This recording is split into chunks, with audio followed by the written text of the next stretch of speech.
you mentioned that you did not prepare any other questions other than, let's say, the official guide. And we know that there are only limited questions in the official guide, let's say maybe somewhere around 140 or 150. So once I finish those questions, how do I go about it? How do I go more about practicing those questions? That is the first question.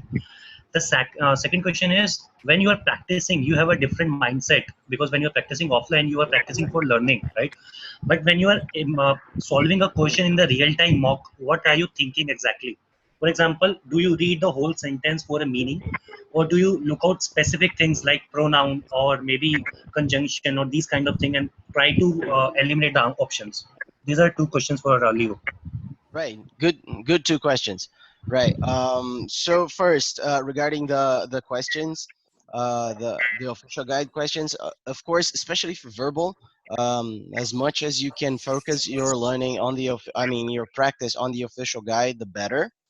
Um, Apart from that, if you actually have exhausted all of the official guides that you have, all of the official resources that you have, um, I would I would say that GMAT Club has real good questions.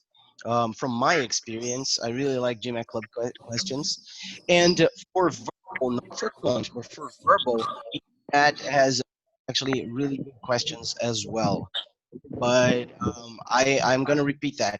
As much as you can focus on the official guide, do, because EGMAT, I'm sorry, not EGMAT, GMAC spends a lot of money in research and in developing questions. And of course, GMAC Club's not going to spend the same amount of money, so it's not going to have the same quality. So as much as you can focus on the official guide, do. But from my experience, GMAC Club has good questions for verbal, and EGMAT also has good questions for verbal. And or if you guys could put it on mute, that would help a lot, please. Sachin, can you put on mute, please? Piyush, can you put on mute, please? Yeah. I'm muting. Right. Sure. Yeah. And addressing Sahil's second question about the mindset, to be honest, I try to have the same mindset on both practicing questions and practicing mocks. But yeah, I always read the sentence in the sentence correction for meaning, always, because especially in 700 plus level questions, sometimes it may come to only two options, and those two options may be both grammatically correct, but one of them might change the intended meaning of the sentence, and that's how you're going to rule out the wrong one. So I always read for meaning, always. Detail reading, in sentence correction and in reading comprehension, I always read as meticulously as I can. I would 100% agree with that, Leon. In fact, I myself was extremely bad in SC, and one of the things that improved my sentence correction was the meaning approach, because I don't think I can still differentiate between a participle and a gerund, but I know the meaning and I can answer questions by meaning. So I would definitely vouch for that. Perfect. Thanks, Leon. Thanks for answering that. So next No question problem. for Tarun, actually. Thanks. Sure, So, Sahil. Tarun, as you mentioned that you give majorly the official mocks. Now, if I count that I have 6 official mocks, one I have already consumed during the initial stage. I have 5 left now. So, when you say we have 10 mocks, so because I can give each exam twice. So, do you Right. think there is a overlap of the questions when you're giving any particular mock second time?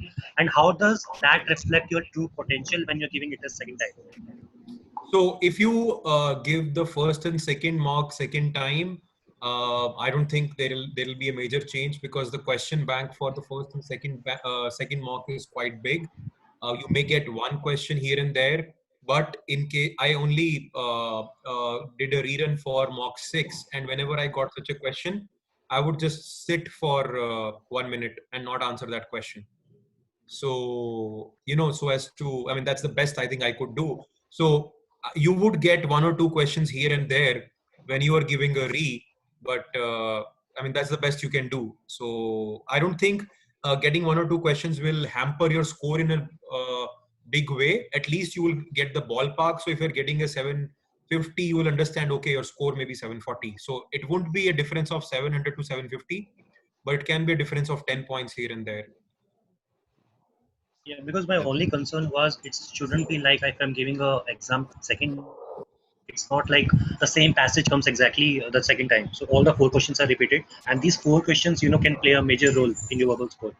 So earlier Absolutely. maybe I got it wrong, and this time I know because these questions are right. I can mark it right and get a verbal score higher than the last time. But that will not reflect the true potential that I have. Absolutely, Sahil. I mean, you are correct in saying that, but then also what happens is if you mark those questions right by remembering them, then the further questions you will get are also of an increased difficulty, right? So Correct.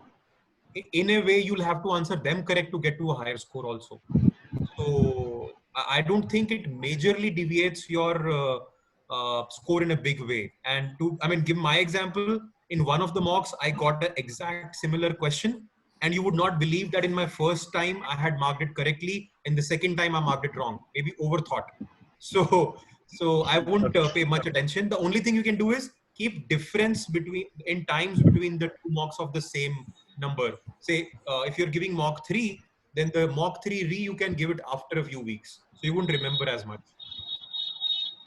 Uh, I have a Okay. question Yeah. for Leon and also Tarun. Maybe you can chime in as well. Both of you stressed on the importance of doing the official questions. Uh, One thing I see, especially in the verbal section and sometimes, majorly with sentence correction, is that I do not quite follow the explanations that are given in the OG. So if I get a question wrong, where exactly do you look for to understand what exactly went wrong there? Right. GMAT That's club. a exactly GMAT Club. That's a straightforward answer. GMAT Club is great because OG's explanations they always go in a very detailed, very academic way, especially for the quant part. Yeah, especially for the quant part, it's very detailed. It's not how you're gonna think on the GMAT. So do go on GMAT Club. They have almost, I think, if not all, they have almost all official questions there discussed on some point and discussed by people who are good on GMAT and who think as you should think on GMAT. So go there. Yeah, Absolutely absolutely. go there. Yeah. Absolutely. Yep. All right. I have Guys, one last question. Can I yeah, okay. ask one Yep. last question? Sure. Let me just say something really quickly here. Sure. Sure. I'm not Sure. sure what time is it there for you guys in India. It's almost noon here for me in Brazil. So I am going to be taking maybe one last question before I go and start preparing my lunch. Okay. Sure. Okay, okay, All yeah, right. sure. Can I ask Yeah, that question, yeah, sir? yeah. Please, Quickly, please quickly do. ask, please. Yeah. This is all about Yeah. you I guys. I just wanted to ask about I just wanted to ask about this IR section. Like we will not be having this AWA section in these online exams. So I just wanted to ask about this. What will be the strategy for this IR section? Because personally, I haven't seen much into this IR section. Like I will see it into the later 1 week or last 3 4 days only. So what it is like and what is the level which we can expect in exams? Right, right. Well, for integrated reasoning section, to be honest, if you have a very thorough, a very good preparation for both quant and verbal, you're you're all set for the IR. It's kind of like a mix between both of them. The difference is that you're gonna get a simple calculator on the exam, and you're gonna be looking at some graphics. If you do need some practice, the official guide is more than enough. You're gonna have some question there. If you use the GMAT Wiley, which is the kind of like the online official guide, you have like 50 IR questions. That's more than enough. More than enough. If you have a good preparation for both quant and verbal, IR should not be a problem. And AWA, if you guys are taking the online one, you're not gonna have that one. And if you guys are taking the in-person GMAT at some point, there is a guide for the AWA in GMAT Club from a guy called Chinese Burned. I think most of you probably are familiar with that. To be honest, I never practiced, I never wrote any essay for GMAT to practice. And I took the in-person exam using only that material, and I scored a 6.0. So it's not going to be a problem for you guys. Yeah, so Tarun, The you only okay? thing, just one the question. only So, what is, sorry to interrupt, Tarun. Yeah. So, Leon just wanted to know what is the value, value of IR questions. Like if somebody got 730 and IR is very less, or if somebody got, IR 8 and then quant is less. So, how would you compare? What's the value? What's Well, the weightage of these things? well, What's the game of that? well. Actually, not just IR, not just IR. I would say AWA as well, because some people will be writing it offline. Well, well, guys. I'm not sure if I would be the best one to say that because I am not an admissions expert. What I would have advise you is there is a section in GMAT Club called Ask an Admissions Consultant. You should definitely ask that because I think that's gonna vary from school to school. There are some schools who do look at IR, and there are some that claim that they don't. What I feel from my admissions consultant and from my friends, what I feel is that you should not worry too much about your scores in that, but you should not have or it would be better if you didn't have any red flags on that. So if you scored a 730 is a 730. It's a 96 percentile, and it's a great score. And if you scored terribly in IR, it's not going to erase all of that work that you had to score your 730, but that might be a point that you should address on your optional essay. Just to make sure that the admissions consultant know, I'm sorry, the admissions officer know what happened there, but it's not going to erase your 730, right? But just don't take it for granted. If you have to study a little bit, and just try to do your best. And one just quick question, Leon. Did you get any time 650 and you were worried about that and you had, what did you do to, ramp up your score? Did you get any time 650 in mocks or anything? Well, I did a lot worse in the beginning. I scored a 570 in the beginning. Um, First thing I did was to study the concepts. First thing I did.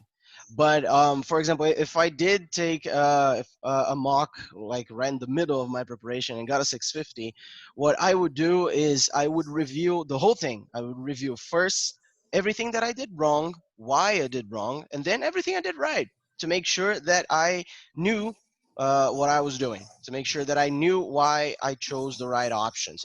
Okay, I think the most important part, whether you're in the beginning, in the end of your preparation, whether you're scoring 600 or you're scoring 780, the important thing is to know why you are getting those questions wrong. If that's a timing problem, if that's a concepts problem, or if that's a different problem, because each kind of questions is gonna have each kind of mistake is gonna have a different approach. So if you didn't know how to start, that might be a concept problem. So look it up, look at the concepts, look what you're not familiar with. If it's a time problem, practice practice. Go on GMAT Club and see if there's a better approach to the one you're using, or even maybe open up a discussion in GMAT Club and saying, guys, here's the question. My approach is this. Do you have a better approach? That's the best thing you could do. Yeah, thank you so much, Leon. Thank you so much for answering so many questions and joining us within very short notice. Yeah, thank you so much. We really No appreciate. problem. Yeah, Thank all of you guys. Tarun, very nice to meet you. yeah, Um, likewise, Leon. yeah, Thank you. and And wish you a very best for your applications and for your dream B schools. Yeah, thank you guys. I wish all of the best for you guys as yeah, well. Tarun, I hope I see you on Harvard Business School. Oh, And yeah, uh, and and I believe we would be listening you from CBS and Tarun you from S whatever, like it's Harvard, Stanford. Yeah, so hopefully, yeah. And guys, I'm gonna ask Sachin to share with you guys my LinkedIn, yeah, sure, and sure. share with you guys Yeah, yeah. a Whatever little bit queries will about come, our I would pass WhatsApp. on to you. Yeah, sure, sure. Yep. Share with you my LinkedIn profile. Please feel Yeah, free to contact me and share also the WhatsApp group Active GMAT with POE. Please feel free to reach me on either of these platforms. Okay. yeah, I sure. think we can have a session later on of regarding this application also. Means once we are done with our own exams also. we can have a similar Yeah, session on this also. sure, Arun. Sure, Atul. We would have, like, Yes, yes, yes. don't worry about that. Even we would be bringing some alumni as well that may help Tarun and Leon. Yes, yes, yes. Because like they are guys also like Tarun and Leon, guys like Tarun and Leon, they are already ahead in race, so they must have gone. They will go through all these things, which we will go on later. So their experience will come handy to both of us. Yeah, sure. Absolutely. So, Atul, on this point, what I am thinking, like, if things go well, like, I would try to bring some people who are current alumni, like, current students, so that Yes, that will be for Tarun and Leon as well, right? What do you say? excellent. Sure, Absolutely. I think sure. Yeah. The more I can share with you guys, the more I can help. I would be more happy. I would be happy to. Okay. Yeah, sure. Okay. Thank you so much, Leon. Yeah, Tarun. Thank you, guys. Have a great day. Yeah. Thanks, Leon. Have a great I day. can Yeah. spend guys. I mean, if you have any questions, happy to answer. Yeah, sure. So some people have questions regarding, like, yes, 650 to 700, like, if you can address in your own way, if you had time, this is code. Yeah. From 650 to 700, I think one of the first things I would want to see is which section you're not doing good. Sorry, one more question. I think, one very important question. Some people are stuck at 48, 49. How to ramp up to 50 or 51? Like, what would you suggest, 50 or 51? This is a very important question. For that, I think it's primarily practice. I mean, take up 30 questions for a 1 hour slot, solve those 30 questions, see which sections you are doing good, see which sections you're not doing good. And one thing you have to try and do is not repeat the mistakes. All of us make mistakes in the beginning, but the more we can minimize our mistakes. So what I used to do personally was, if I'm getting 6 questions wrong, 8 questions wrong, I would see why am I getting those questions wrong? Is it because of the concept that I'm unaware of? Is it because of stupid mistake in calculation that I've done? Or is it because of the time? These are the 3 major reasons because of which I was doing bad in quant. And slowly, I would mitigate all 3. Yeah, sure. Thank you so much, Tarun. Yeah. So, guys, any question left? So, please shoot it to Tarun. So that, we can wrap up this session. Yeah, thanks, Sachin. Sorry to interrupt. Tarun, this is Sunny here. Yes, I Sunny. think we have spoken some time back. I just had a quick question. Sure. What about the whiteboard that the GMAT is providing online? Is that a thing to consider, or we should go with the whiteboard that we probably buy from outside? What would Yeah, you I just suggest? got this from Amazon. I purchased it. Okay. I keep the size within limits to an extent where it is just like a register. So because I used a big copy for my questions, it's not too bulky. So I like it that way. Perfect. Thanks a lot. Yeah. So Tarun, sorry, one more point on this whiteboard thing. So when you're giving the exam, the proctor will not be able to see your whiteboard because you're writing it down, and he will only be able to see your face. So is it Yes. okay, or do you have to share the whiteboard as well while you are solving the questions? No. You just keep it this way, and like I'm solving my questions this way. It's all okay. The one thing, I mean, it's good you asked that question. One thing, I mean, I must tell you is that when you are doing questions, that I mean, your own stupid face appears right in front. So what you can do is you can drag it to one corner of your screen. So you don't have to be conscious, or you don't you just focus on the question rather than your own face, because that strip will appear all the time because you are being recorded. Correct. That's one. And the second thing, actually, I have this habit of putting this whiteboard on my lap and solving the questions, because I am keeping my laptop, and right inside, on beside it, I have this mouse. So I cannot keep the whiteboard on the table. That I shouldn't be a would problem, right? I would not recommend keeping on the lap, because they may ask you, because it's very easy if everything is on the desk, and even if Mhm. they ask you in between, like just show the desk, you can just I had to actually literally show the desk like this. So because Okay. they asked me before the exam. So in lab, I would not want to do that. Okay. Fine. And another thing, see, when I'm talking about this whole online concept, so it starts with quant, moving forward with the verbal. So, did you face any challenge while solving verbal? Because I have this major thing that when I'm solving quant first and then verbal, my brain just blocks for a few seconds, a few minutes. It does not run the same way. So, did you happen to have such kind of problem, and how did you face it? I have the exact same problem, Sahil. I mean, it takes me a while to get into that verbal way of thinking. That is why I did was all the mocks that I practiced, I did not take the break that is there between the mocks. I mean, between the content verbal section. So I am used to that practice of the online mock.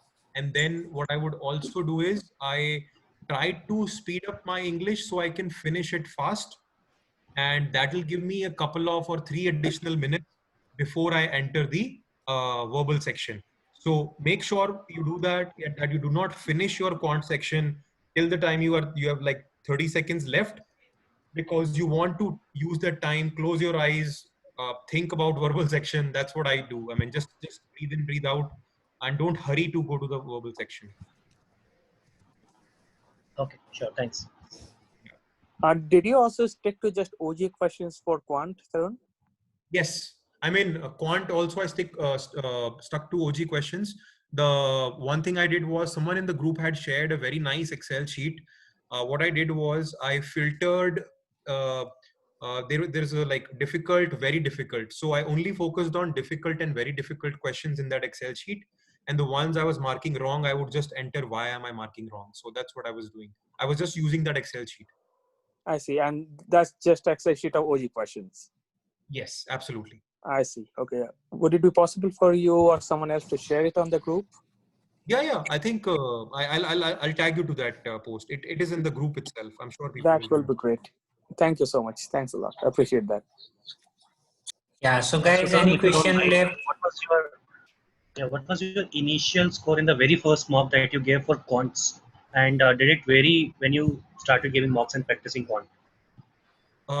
It was different for official and non-official. My official mock score in quant was always 50 or 55, 51. For non-official, it was between 46, 47 to 51. And I start the first mock I gave, it was 690. Mm-hmm. Okay, thanks. Yeah. So any more questions? So we are wrapping up the session. If anyone left with any doubt, please feel free to pass on to me. I would try to resolve your questions through this. Can you address the question which I sent in chat? Yeah. Okay. Yeah. After taking online exam, can we take offline exam? What should be the difference? Yeah, you can take that. I think Leon did exactly that. Yeah. Leon did that. Yes. And then you take, because if you're not satisfied, I mean, I personally was also thinking of giving the exam again, but then I'm like, ठीक है यार, बड़ी मुश्किल से आता है, so I'll just go ahead with this course and focus more on applications. But absolutely, if you are not okay with your first score, then go ahead and give the offline exam. The advantage you will have is, in case you score lower than your online exam, you can just press the cancel button right away. So there is no harm. Thank you. Sure. Okay, guys, then. Yeah, sure. Yeah, thanks, Tarun. Yeah, thank you so much, Sachin, Tarun, for arranging this. taking out your time, and best wishes for your applications and future endeavors. Yeah. Thanks, guys. I hope it was helpful. Feel free to ping on LinkedIn or anywhere. Yeah, sure. बाकी तो सब group के ही बंदे हैं. It's okay. It was quite fun talking to you guys. Thank you so much, and I'm closing this. So. Perfect. Thanks, guys. Thank you. All right. So much. Thank you so much. Good night. Yeah, good night. Have a great week. Right.